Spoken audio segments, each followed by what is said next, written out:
I didn't hear what I thought I heard, bro. There's no way. Wait. Could you run that back? That was a clip from our live album reaction of Trippie Redd's new album called Mansion Music that we listened to with our entire community. And if you guys do want to watch the entire reaction, it's available now on our Patreon, link in the description. But welcome to our official review of Trippie Redd's new album Mansion Music. And this is his first release since 2021's Trip at Night. And the reception on that album was kind of mixed.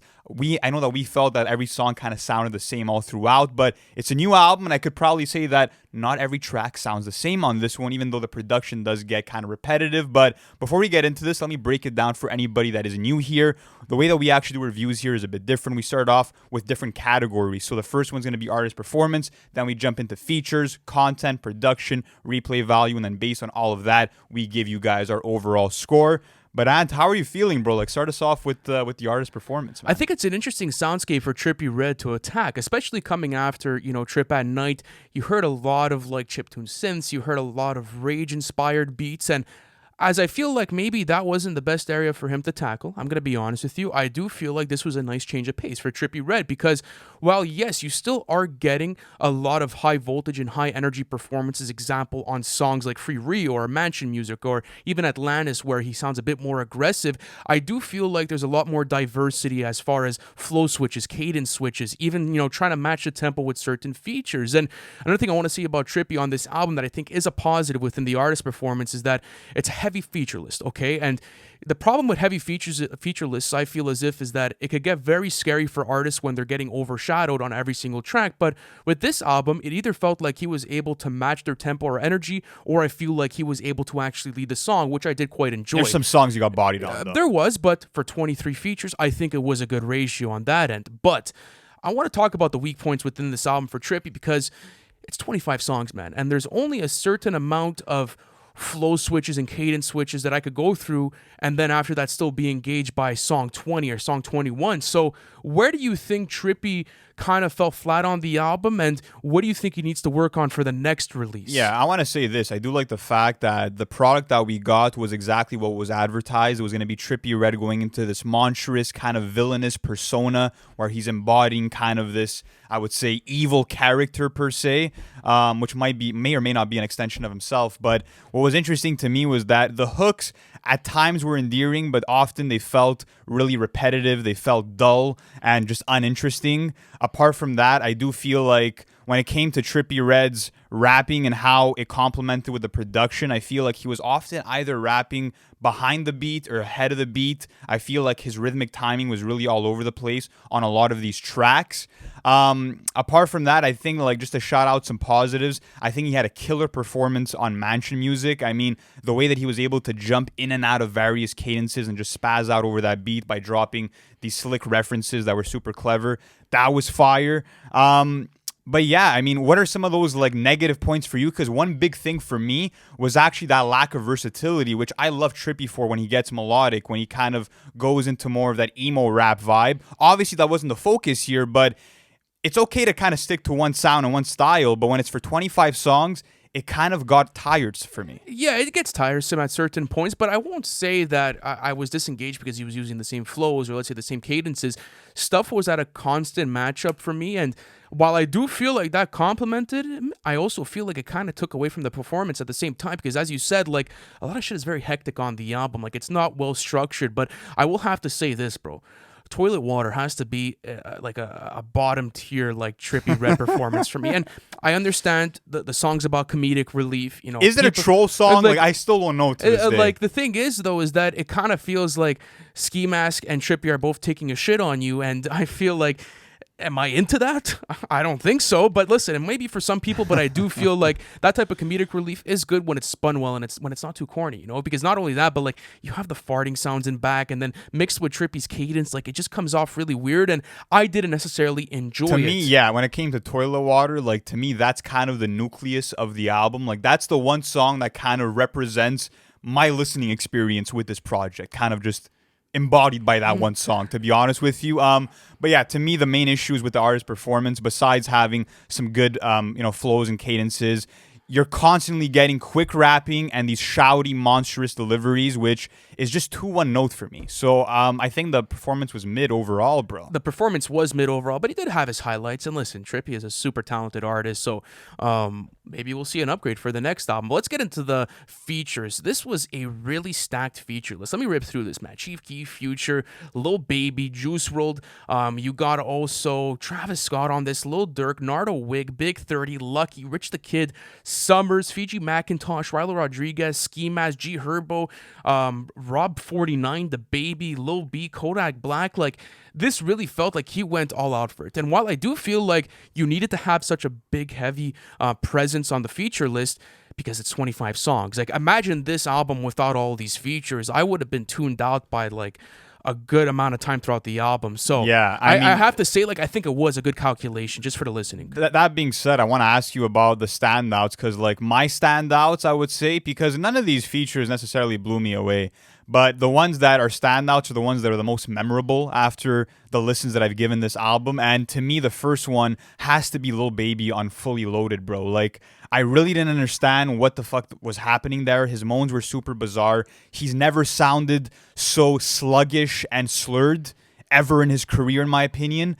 But I will say he does perform better on Dark Brotherhood, which comes in later in the track list. But I don't even like the way that he started that verse, though. It was a bit off tune for Baby. And what's so interesting about Lil Baby at the moment is that I feel like a lot of his verses have been coming out that way. And it's interesting too, because Lil Baby is known to be this super technical and also like Pitbull locked in flow that he has, and now I feel like that's kind of been lost out of his arsenal. Yeah. Maybe is it, him hearing the criticism about, oh, you're always using the same flows and cadences? I'm not sure, but I don't feel like he was comfortable on these songs, and they definitely did not add to the album for me. I want to talk about Juice WRLD on Nightcrawler. I love the effects on his vocals. I think he had a really strong hook. It was well written. That was definitely a pass besides to me. him doing an ad for like Verizon Wireless, that was But a bit out of pocket. Come on, bro. It was cool though. I enjoyed it. The other thing too is that it's like, I think his performance was decent, but I think we're coming down to a point where Juice WRLD's team is really scraping the bottom of the barrel to dig out these verses. Like, I really think it's at a point it's maybe where that it's we've heard like a lot of posthumous material, and some people might enjoy that, some people might not. But at the moment, though, I do feel like it was well plugged in. It's definitely we do have to talk me. about Travis Scott, though, on KRZY Train. Oh, my goodness. He does not belong over that production, in my opinion. The verse sounded very lazy, and the mixing on Travis Scott was atrocious. I can't believe how muffled he sound, and I literally think the engineer like got the vocals sent in and just went home early, bro. He just said, fuck it, I'm not mixing this. Yeah, it didn't sound good whatsoever, and it's just a shame because going back to Dark Knight Demo, bro, that's such a iconic slapper. And you're going into the album and you're hoping like, bro, I hope it matches that same tempo. Like, that is easily one of the best trap songs of the 2010 decade. Like, it's up there for me. And to now get this, it really doesn't feel right. I'm being honest with you. And okay, even if Travis Scott had well mixed vocals, okay, like let's say they were super well mixed, everything sounded in tune, like you said, he did not sound on that production. Like, it should not have been there. But let's keep going on with this. Let's go into Muscles with Lil Durk. I feel like Lil Durk had a really nice verse on there. It was solid, but it's passable. He won that song. I mean, it didn't take much to do that. But let's talk about Nardo Wick on Goodfellas. That was one of the biggest standouts for me. Comes in with this usual heartless track presence, very cold-blooded that he always brings. But flow is on point, and even had a line with pull up swing and two sticks like I'm a different type of blind. Like, just some clever lines that I feel like were kind of absent on Trippie's part, because you're not getting that level, I would say, of wittiness from Trippie all throughout. Yeah, let's talk about Big 30 on High Hopes. Pretty substandard. I mean, like, doesn't do too much. Like, I mean, kind of does his thing, but there's nothing too memorable about the verse whatsoever. The Baby on None. What did you think about that one? Oh, man. You had a take before the album that you felt like he would have a good verse, and I'm going to hold you down for that, because you go into that song and you realize, like, man, that's not good. Like, that's not well put together. I wanted to be optimistic for the Baby. I mean, people have been kind of, smothering his name. I wanted to give him a bit of, I wanted to give him the fucking, I would say, just some hope, bro. But at the end of the day, I just feel like he tried too hard to match Trippie's menacing delivery, and it came off forced to me. All right, let's go on to Lucky on Die Die. This was a big anticipated feature for this album, and I find they did well together, bro. Chemistry was on point. Lucky he delivered a standard Lucky verse, but still, I feel like out of all the features on here, I do think it was a standout for me. But let's go on to Biggest Bird with Summers.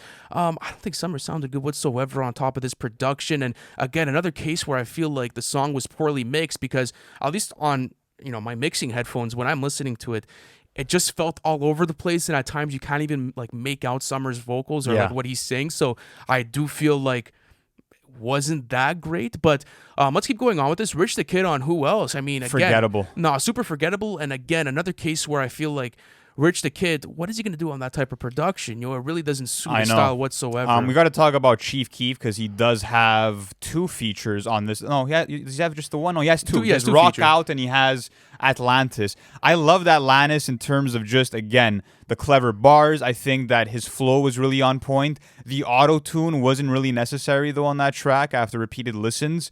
But yeah, I think that he did deliver. What about you for Chief Keef? I think he delivered, and I Yeah. think he was also an executive producer on the album as was. well, right? And you could hear his sound influence throughout this whole album too, which is pretty cool. But let's keep going on with this. Future. I believe we're at Future on this, and I will say this, okay? Future on Psycho was fire, but only for that second verse, bro. Like, we were talking about it in the live album reaction, how it was a completely different change of pace. Future comes in with this really awkward flow that doesn't sound right for the production and the Offbeat. rhythmic timing, yeah.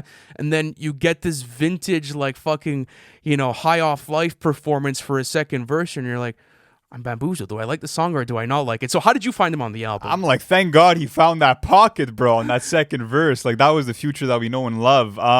Apart from that, yeah, he was decent. I think that if I'm looking at, like, every featured artist on here, I do think that his performances on Fully Loaded and Psycho were my favorites, probably.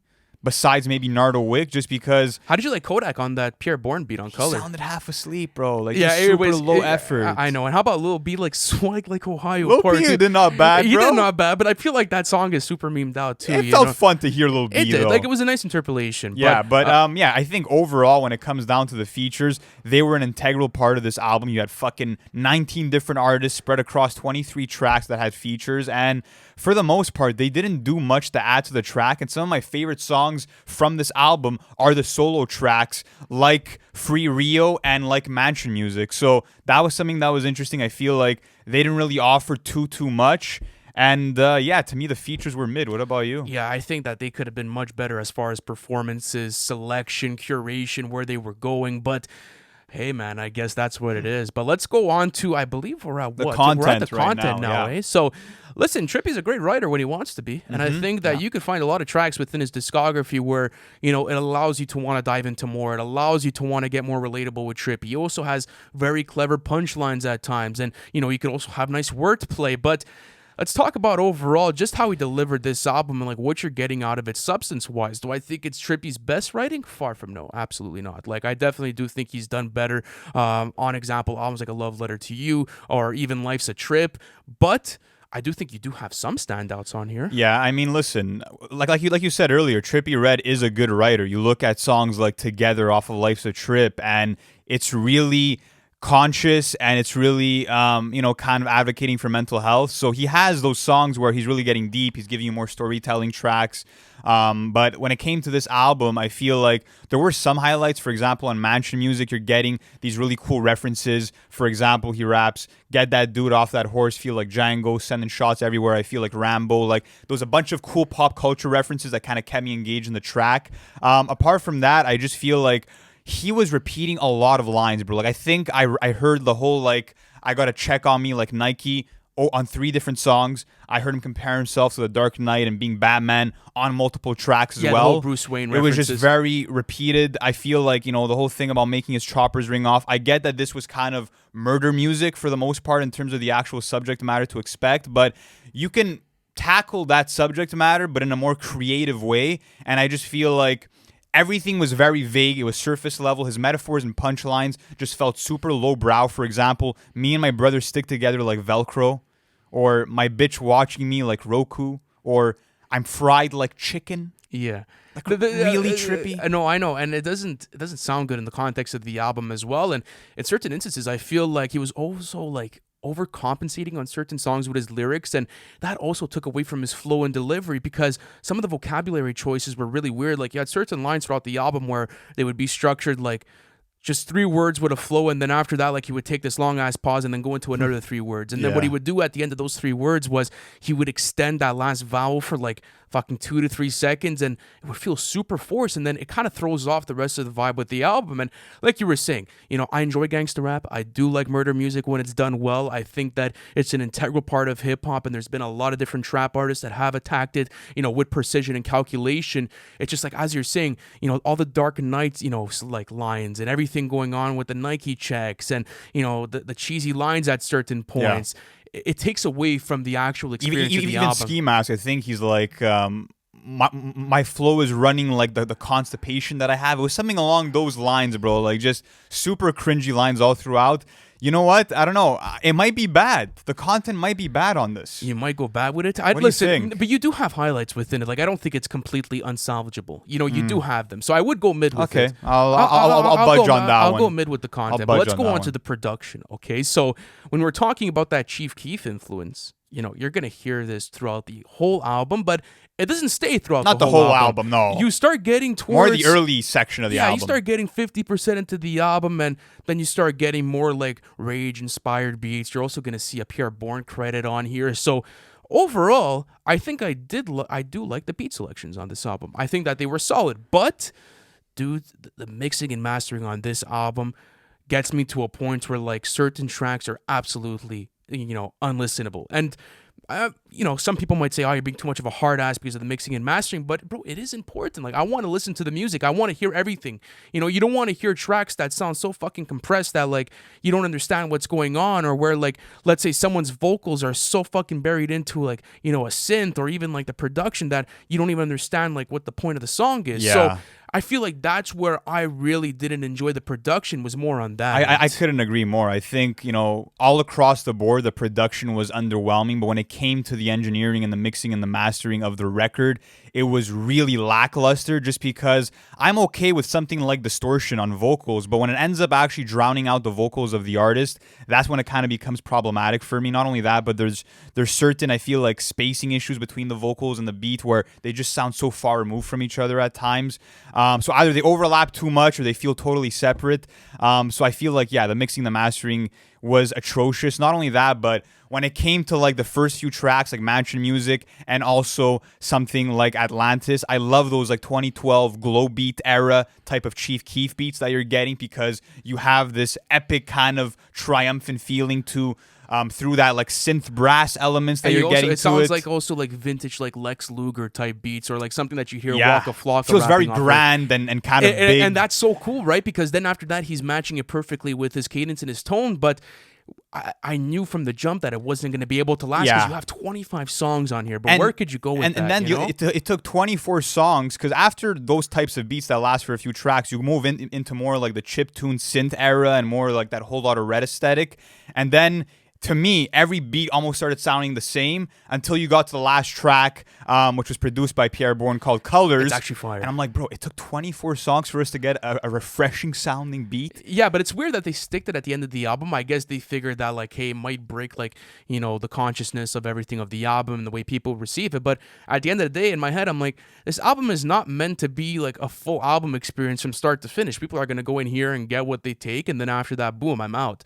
So even at that, you might as well have just like slapped it a bit earlier on. But I will say this though, I do enjoy the consistency of the beat, the beat selection at the beginning of the album. Of the mood. I feel like the mood of the album is consistent. Up until like Free Rio, I feel like then there was a bit of a dip off where stuff started to sound stale. And again, I feel like this is such a big problem. Bro, 25 songs. I can't fucking stress it enough. Like, you can't carry a production like that for 25 songs and hope it sounds refreshing, or at least in the case of Trippie's performance on this. Yeah, man, because you're getting similar synth chords, you're getting similar drum patterns that are super quick, the rattling snares, it all blends in at a certain point and gets too repetitive. And overall, the one credit I will give it is that it does have a specific mood. It's very haunting. It's atmospheric. It's dark. It's eerie. But overall, the production is mid, bro. It is mid. Yeah. The mixing and mastering was a disaster. But I will give it its credits. It definitely does have its highlights. But let's go on to the replay. I don't have much to say here. I'm taking out Mansion Music. Sheesh, right away, man. Psycho, Atlantis. Maybe Free Rio, depending the mood I'm in, depending I'm the taking day. Colors too. And that's it. I'm taking Colors. So what I'm taking is Mansion Music is fire, Atlantis is good, Free Rio is fire. I'm not taking Fully Loaded or Nightcrawler all that much. Goodfellas maybe for that Nardo Wick feature, but even at that, no.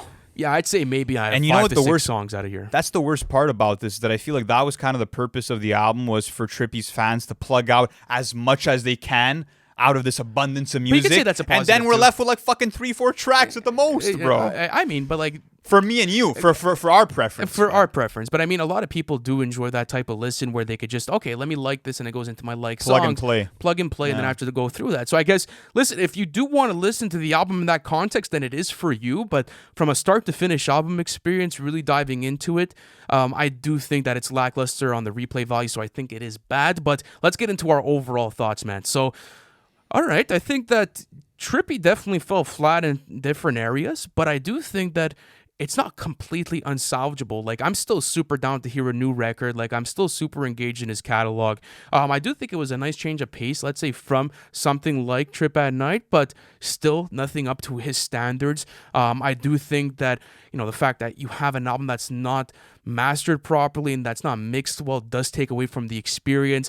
I do think that it is too long of an album, and that if you do want to listen to this, it has to be a plug and play, or else you're not getting much value.